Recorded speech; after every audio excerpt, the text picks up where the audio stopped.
Hello everyone, and welcome back to the channel 5 to 9 Real Estate. I'm your host, Rebecca Young. For those of you who are new to our channel, basically what we're about is we are a group of 9 to 5 professionals with demanding busy schedules, but we still manage to invest in real estate in our 5 to 9s. So it's basically just to show you that it is possible and to share our lessons learned and from others as well, so that can benefit you on your journey. So in the spirit of that, today brought in a special guest. I've noticed that in the market, a lot of people are actually moving away from Toronto and starting to invest in the Golden Horseshoe and even out into cottage country. And I thought it would be a great opportunity to bring in Rebecca Lynn Matheson. She is the Canadian Cottage Girl, and she was kind enough to volunteer her time so that we could interview her and look for some tips and tricks on the best investment strategies in the cottage country, the best ways to make money, traps to look out for, things to look out for, extra hidden costs that you might not be aware of.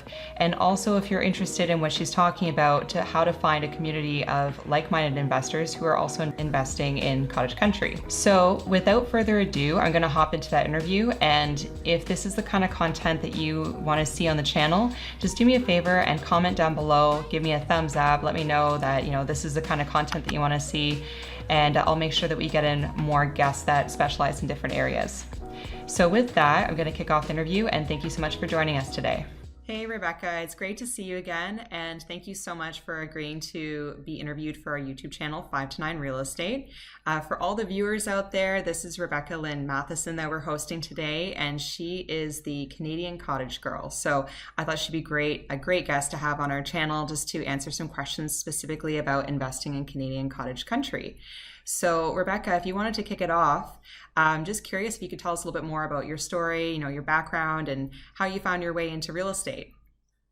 Absolutely. Yeah. Rebecca, so good to see you again. And thanks so much for having me on your channel. It wasn't too long ago that we actually had Rebecca on our Wednesday webinar that we host every single Wednesday night. So it is so fantastic to be able to just collaborate. And it was great to hear your story as well, and kind of your background and your investing journey. So I'm really excited to be on your channel now and just share in this space. So yeah, just a little bit about me. So as you said, I am the Canadian Cottage Girl. And basically, to give you a bit of background in how I actually got into real estate investing in the first place, it's actually a bit of a wild story. It all starts with a trip that I actually went on with my dad. And to give you the catch of the story is really, I went fishing and I caught a bird, and it was an absolutely wild adventure. So I will tell you the story, but basically, it was a long weekend, and I went fishing with my dad up on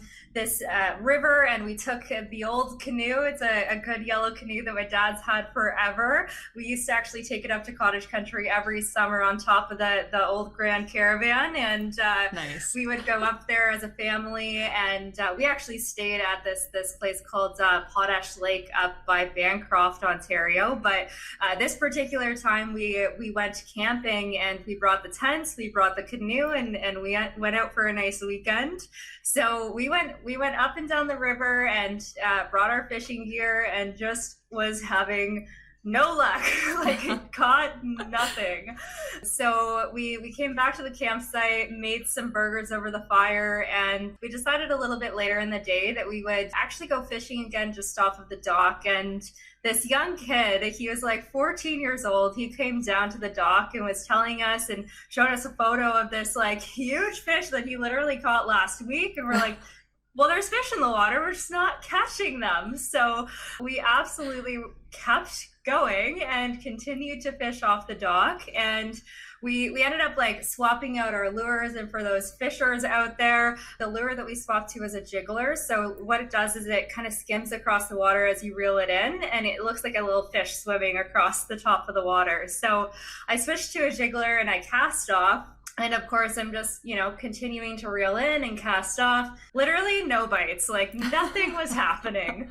So then all of a sudden, out of nowhere, this like bird just swoops in and dive bomb my lure, right? And so I'm yelling at this bird. I've got my dad beside me, and just trying to get the bird away, right? And of course, I'm reeling it in to try and get the lure away from the bird, but it looks like a fish swimming, so it goes harder.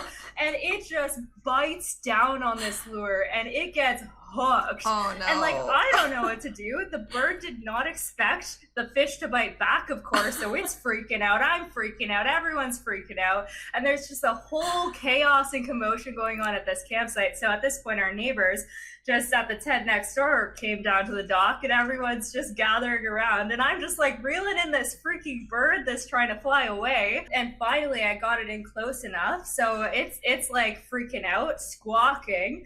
And I look at my dad and I'm like, what do we do? So had no idea what to do. But this guy at the campsite next door to us, his name was Randy. So Randy jumps in the water and he grabs onto the bird, gets his wings down so it stops flapping. And this bird, like, full on is struggling. Like, it has its foot up. It's trying to get this hook out. Like, it doesn't know what to do.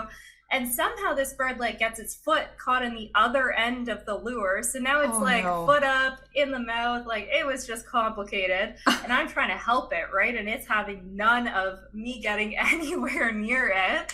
Finally, somehow in this commotion, the bird ends up with the lure just in its foot, which is great because it's not like deep in its beak anymore, which is amazing. But now it's in its foot, and of course every time I go near its foot, it's just pecking at my hand, just going at her. Yeah. So of course, like, I can't get anywhere near it to help this thing. So then Randy looks me dead in the eyes, grabs the bird's neck, and he says, "I'm gonna regret this." And my heart just dropped. And then I'm like, no, Randy, like, no. And then he's like, oh, no, I'm just securing its neck so it doesn't bite you anymore. Oh, jeez. Oh my God. Goodness. But literally my heart sank. And so he grabs the bird's neck to secure it. And then finally, because of that, I'm able to get this lure out of the bird's foot. And luckily the web is not really compromised. It just came clean out. And then we stood back and the bird flew away.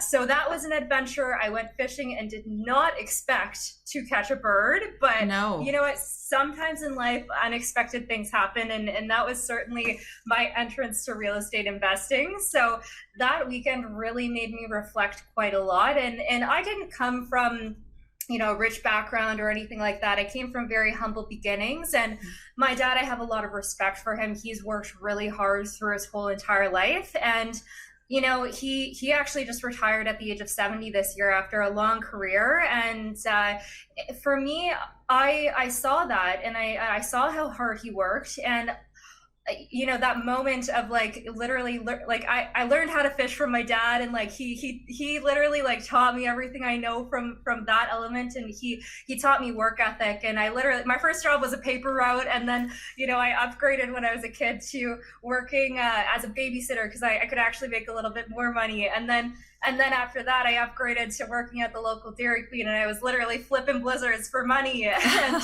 you know, so for me, I learned my work ethic from my dad, but I never wanted to be in a position where I was working till I was 70 just to retire. And I started like consuming content about real estate investing and learning that there is a better way. And you know, I read a few books, and you know, Rich Dad Poor Dad was one big one for me. Early Retirement Extreme was another big one for me. And just learning how to replace and put towards your income into assets that aren't depreciating your resources, but building your resources and building your value over the course of time. And I was like, how do people do this? I want to do this, you know? So for me, that reflection on that trip, literally, I went fishing, and sometimes you go out there and you end up catching something completely unexpected. And for me, that was real estate investing. My background is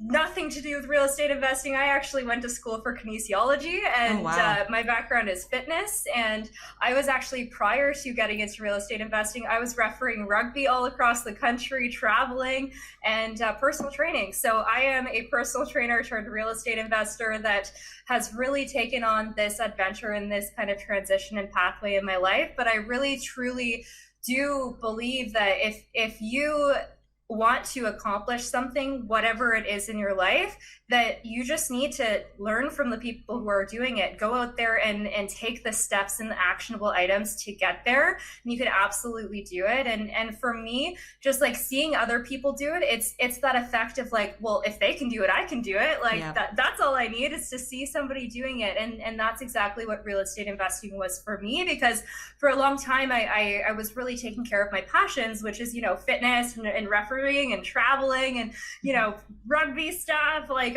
but I didn't really like have a good financial backing. Like I had student debt, like, I wasn't really like saving or spending wisely. Like I was traveling all over and spending all my money doing cool shit, but like I wasn't taking care of my financial baseline.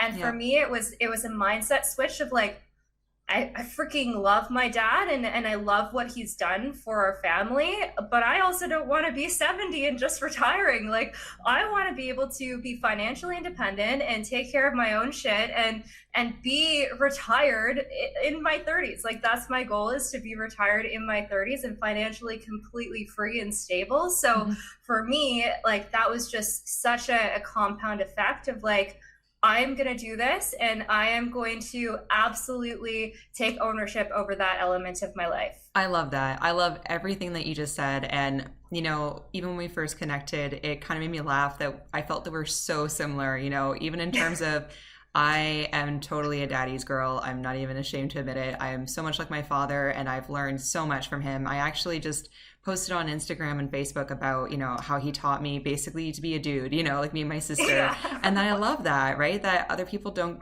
always get those kinds of experiences, and we, really enjoy fishing. So I love that was in your story. And the other thing, and also Rich Dad Poor Dad honestly changed my life. So I do recommend it to everybody, because it really highlights that to get away from a lifestyle that unfortunately I think society really encourages, of just chasing income and then getting really big expenses, like the big house, the newest car, and a lot of people get stuck in that income trap versus actually starting to be, building a business, being an investor, putting your money back into systems and assets that are going to, replace that active income that a lot of people just rely so heavily on. So I love that you mentioned that as well.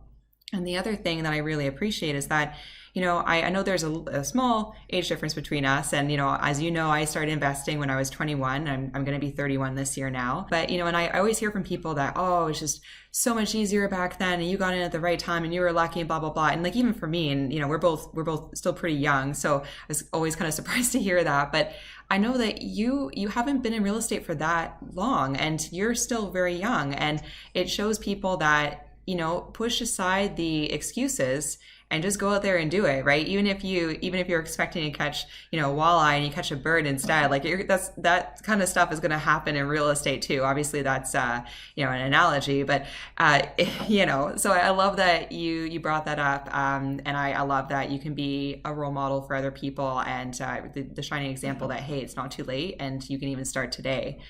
So the other thing that I wanted to ask you about, and just, if you don't mind, if you don't mind just touching on, I think that you had just started in September or August of last year, if I remember correctly. Yeah. Yep. And you're just killing September. It. Yeah, that's amazing. And I think you've done, I'm trying to remember, I'm testing my memory now from the last time we caught up, but I think it's over 100 transactions since then to help people find investment properties.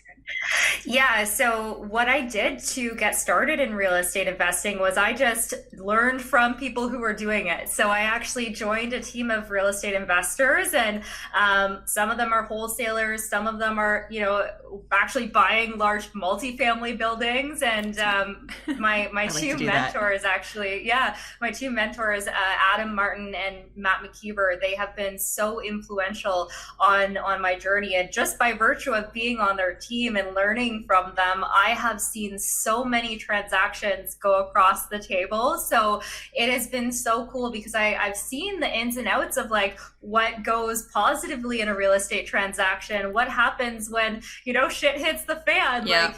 Like, I've seen so many different things happen in the past, not even a full year now, but man, like I have been exposed to so much real estate. So it's been really cool to be a part of that. And I have just such a passion passion for the cottage space, I really wanted to niche down into that world. So I've gotten the opportunity to do that, and it really is that, like, I went fishing and I ended up catching a bird, and like that analogy has just carried through so much into, I would say, a lot of my life, where, you know, you just go out and you try stuff and then you end up with like another result that you didn't expect at all, but it ended up being really cool. Like, yes, it was crazy going fishing and catching a bird, but now my dad and I have that like story to bond over, and we can laugh about it, and that like crazy time where, you know, like we didn't catch any fish that weekend, but we caught a bird.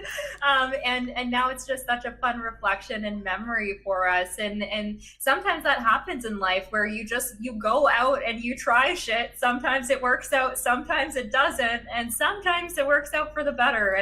And yeah, for me, like, my first ever real estate transaction was a wholesale deal. I was actually looking at it as an investment property for myself, because it was like a really good fit, but it had some complications to it that like I just wasn't like fully ready for. So that's the thing with cottage country, and I'm sure we'll get into this as we go, but there's some extra layers that you have to be aware of when you're investing in that cottage space. So I actually have a property under contract right now that I'm just doing some extra due diligence to close on myself, but I have I have actually a septic inspection happening this weekend, and I just had the house inspection yesterday, and there's a wet certificate that you need for the wood stove, and there's just like a whole bunch of other things that you have to consider with some of these more rural properties. So it's definitely really cool to just be in that space and go through it firsthand, and also just learn from people who have done it. Like, I think one of the best choices that I have made is getting into the room with people who are smarter and more experienced and just better than me overall. Like, I often am in rooms with people and I'm like, how did I get here? Like, I should not be in this room. I haven't been doing this for very long. Like, I barely know anything. But I really appreciate that about you. Honestly, I love that you're just a go-getter. And you know what? I think, because I hear that from people as well when they're just getting started. And I think the fact that you're just out there and building those relationships and that you're eager to learn, that goes such a long way, you know? And also the fact that you are so involved in the community, you are learning from a bunch of different people, and even just that knowledge share transfer amongst the group, you are always providing value as well. And to be honest, even just on this call, I haven't really invested in cottage country yet, so I guess I'll have to give you a call on that later. Yes. But, you know, and inspecting like a septic tank or you know, dealing with wood stoves. It's funny because a lot of my family comes from the country, but I've never purchased real estate out there. So I know that there's a ton of differences, but I just learned even in this, like, you know, last couple of minutes, right? So I think it just goes to show that being able to open up and have those conversations about what's working for people and what, you know, could, what those lessons learned are, let's say, is just completely invaluable. So I love that you're getting out there and doing that stuff. And actually, and speaking of cottage country, that was my next question that I have here, but which areas of cottage country do you focus on? And maybe you want to start out like a little bit higher level and start to drill in, because a lot of our viewers are in Toronto. And so, you know, even when we mentioned a couple places before, I was like, I'm good up until about like Parry Sound and then up to Sudbury, and that's pretty much the extent for me. So if you wanted to dig into that, that'd be great. Yeah, of course. So really the areas that I'm looking in is like 2 to 3 hours away from Toronto, and not too much further than that, because then it gets into a lot of time traveling. And there's really two main strategies that I'm looking at properties for. So I'm looking at it from the perspective of either flipping the property or from the perspective of an Airbnb strategy. So those two like kind of strategies, and even just looking at some of the stats, like Remax actually is a great resource. They put out some fantastic stats every single year, and they put out some stats at the beginning of this year about cottage country specifically. And it actually said that because they surveyed a bunch of Canadians, and the majority of Canadians don't want to drive more than 2 to 3 hours from their homes. So from an investment standpoint, like the majority of people, like, you know, population wise, there's a lot of people in Toronto that want to escape to cottage land. So I'm kind of looking to 2 to 3 hours away from Toronto as my base marker. And from that perspective, in terms of, you know, I get it. Like I don't have kids myself, but I get it. When I was a kid driving up to the cottage, me and my sister were like literally playing games, like finding the alphabet on all of the street signs and like asking the parents a billion times, are we there yet? Yeah. Like I can only imagine being a parent with young kids on the drive, having to stop and pee a bunch of times, or, you know, whatever it is. Like no one wants to drive for that long when they're escaping. So when it comes to that drive, 2 to 3 hours is typically the range that most people reasonably want to drive. So that's what I'm looking for, is within that range. And also I don't want to drive that far. So yeah, so that's kind of the scope. So anything in that bubble, which covers a lot of cottage country, we're talking about the Haliburtons, the Muskokas, the Kawarthas, and even like around the bays, like Georgian Bay, like those sorts of areas. There's a ton of opportunity up in cottage country. And speaking of stats, like if we look at just the flow and transition from this year in real estate, it's so crazy. Well, first of all, the market's appreciated across the board everywhere. But in cottage country, it's still blowing up, and we're seeing trends of like maybe people just aren't quite comfortable yet with traveling internationally, or maybe people just like, you know, want to escape after being locked in their homes for months at a time. So like having that ability just to drive up a few hours and be in the wilderness, like that is huge. And I see, it's not like it wasn't popular before, don't get me wrong, everyone loves going up to the cottage, but I see a even bigger opportunity in that space and in that niche right now, just given what we've all been through as Canadians and even globally. But you know, I for sure see a huge opportunity in this space, and I just don't see it slowing down. So even though you know, talking to different agents and in different markets and such, you know, what I've heard from this past month is, you know, things are starting to level out in most real estate markets. But we're talking leveling out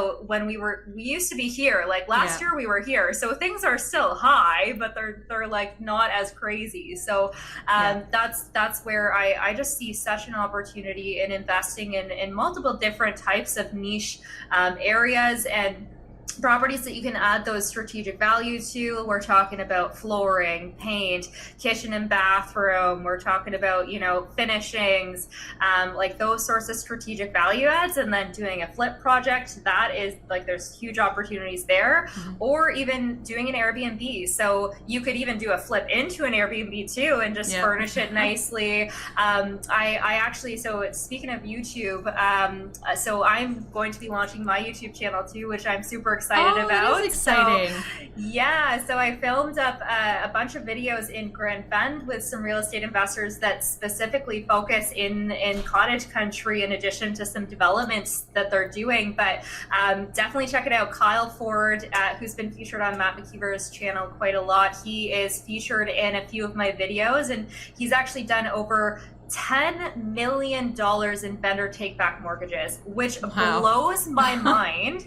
But the thing is like, there's actually such an opportunity for both sellers and for real estate investors who are looking to invest in the space to both equally benefit from that type of transaction, because a lot of the times cottages are somebody's second or third or fourth property, and it's not typically their primary residence. Now it certainly can be if you live in cottage country, but sometimes it's somebody's like vacation property. And because of that, a lot of people, given if you bought it even a year ago or more, you're going to have a great appreciation in that property. So there are certainly, and I am not an accountant, so I will not claim to know all things tax related, but there are certainly some benefits from a seller's perspective in terms of like doing things like a vendor take back mortgage, where you hold on to a portion of the mortgage yourself, and then the investor actually pays you interest directly. So not only do you get the amount that was agreed upon, but you also get to be the bank and like also get the interest payments. So there's fun things like that you can do in cottage country too. And also just Airbnbs. There's so much opportunity. Like, I don't know if you've tried to book an Airbnb in the past little while, but like they're all gone. Like there aren't bookings because they're all taken. Like everyone and their brother, sister went and they booked an Airbnb. So every single investor that I've talked to recently that like has an Airbnb running has been booked out all summer already. So if you get into that niche, like you could literally, if it's anything close to turnkey or anything close to rentable from day one of closing on the property, you're looking at listing it on Airbnb the next day and already having it booked out. So there is just so much opportunity there. Yeah, and it's so excuse me, it's so funny you say that because sorry, my voice. But it's funny because we actually were just up visiting my dad last weekend for Father's Day. And because of COVID, we decided to just book another, like an Airbnb instead of staying with family, you know, just trying to keep within the provincial rules. Sorry. And it was crazy that we stayed for one night and it was right basically downtown in Parry Sound. But I think all in, it was like $312 for that night, which is mind blowing because, you know, when he first moved up to Parry Sound, it was not like, it wasn't even on the map. Like you said, people knew about it, but it wasn't on the map. And then over this last year, I've had so many people telling me, it's so funny because people will come to me and they're like, have you ever heard of Parry Sound? Have you ever heard of Sudbury? Have you ever heard of like the Kawarthas? And I'm like, yeah, you know, and but absolutely to your point. And it just, totally agree that I think it's just starting to hit up there, and the fact that people want to get, you know, like ultimately our biggest problem here is we just don't have enough housing supply, right? And a lot of people just don't do the research into that. So don't, like, I think people get scared about real estate investing and think, well, what if I buy before the drop? But if you look at the fundamentals, we just don't have enough housing supply. So it's the same thing, and actually even worse when you get into those less populated areas, because there's even less properties there. And as you know, it's a rural area. So instead of having subdivisions that we do down here, we don't have the same purpose built, like it's farmland, there's acres, you know? So it's, I agree with everything you're saying. And I think it is wise, especially going into the future. I love that. And thank you so much. My last question for you is really around, and you've already touched on this a bit, but in terms of investing in the city compared to the cottage country, and even just the country in general, because I have seen people make this mistake where they assume, and I think it's human, right? That we assume based on our own experiences, we don't really recognize the biases that we have. So I was just hoping that you could touch on just, you know, maybe a couple of top tips for people to keep in mind if they're starting to look in cottage country, just so they can avoid some shocking and heavy costs in the future. Totally, yeah. And there's actually, I did a full IGTV video breaking down kind of the top 10 things that I recommend that you consider when buying a kind of cottage home. But there's a few things that I want to highlight for sure. So number one would be services and utilities. So, and to go along with that, like, is the property on like town water? Is this from a lake? Is there a UV filter on that water? Is the water potable? Which potability basically means that can you drink it from the tap? Is it safe to drink? And potability is actually important to know whether or not it's potable. And that directly relates to mortgageability as well for certain lenders. So you do need to know that, and not every cottage is going to be potable. And we could probably do a whole nother segment on like the complexities of financing in more rural locations, because that is certainly more challenging. But just to go along with like the services to start. So you're going to want to know, in addition to water, again, wells are, there's so many different types of wells. So it can be a dug well, literally I'm talking like shovel, like somebody has dug this hole and gotten to water, or it could be a drilled well, which tends to be a little bit cleaner, depending on the actual water that you've tapped. And then there's also something called a sandpoint well, and I'm sure there's more wells that I'm not addressing here now, but a sandpoint well, I've run into in a few areas where water. Sometimes actually the sand gets into the water when you run it in the tap, depending on the setup. So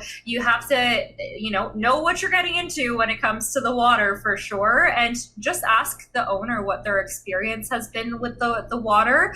And sometimes wells can dry up. So you're going to want to know how close the nearest corner store is so that you can go load up and bring in some water. And then another water,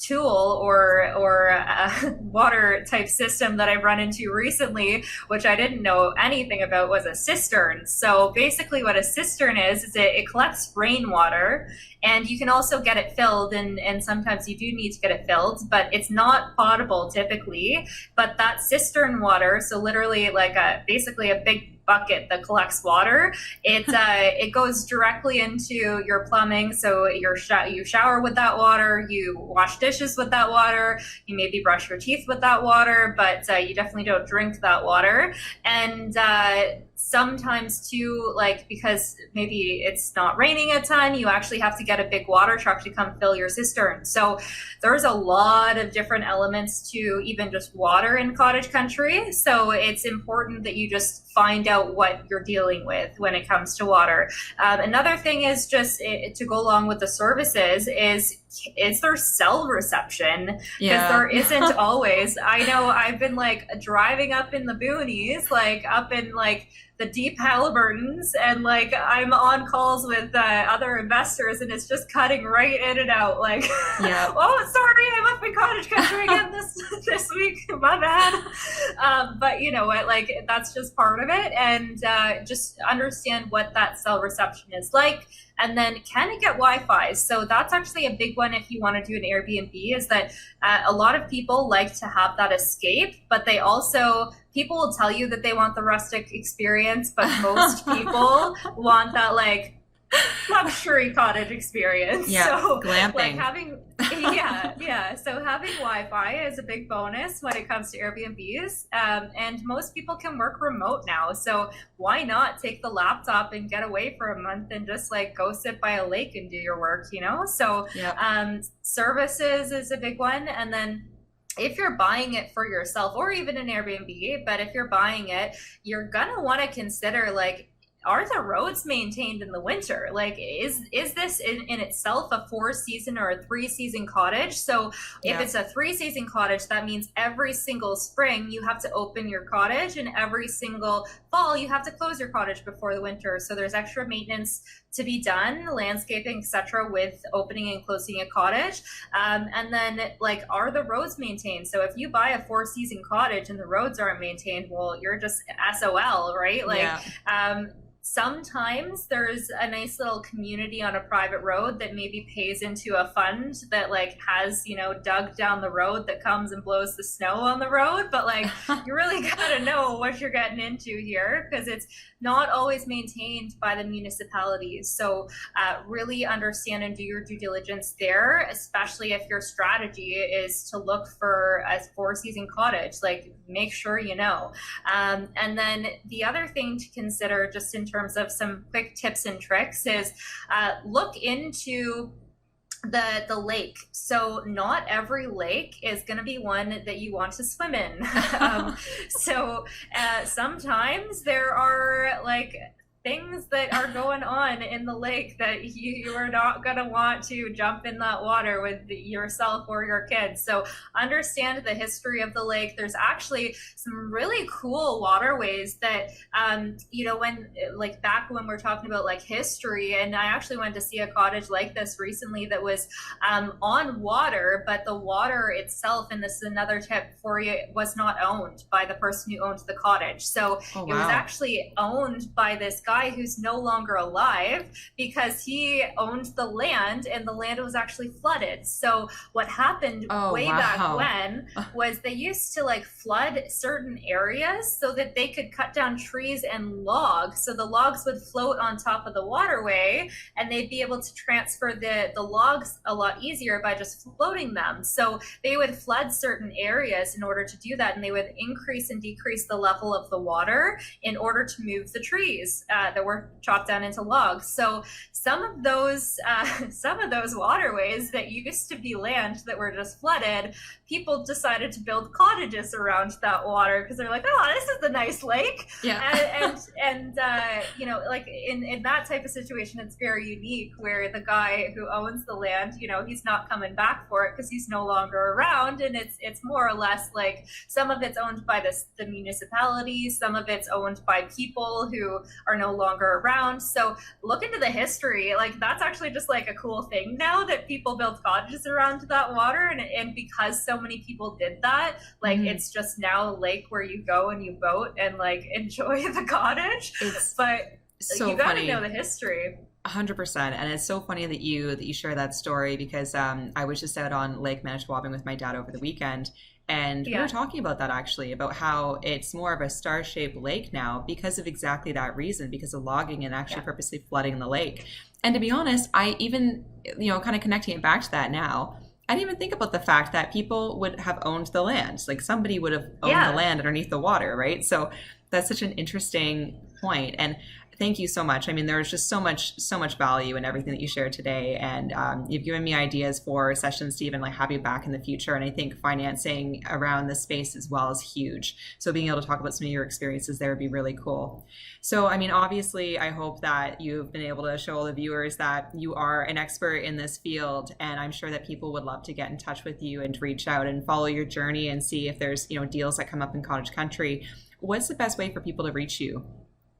Absolutely. So my Instagram account is where I'm the most active. So just at Rebecca Lynn Matheson. And as I mentioned, I'm launching my YouTube channel with some killer Airbnb tours. And I'm actually looking, if anyone listening owns Airbnbs, feel free to reach out to me because I am looking for more ambassadors to do tours with. And I do like a nice little showcase and walkthrough of the Airbnb. So it's a lot of fun.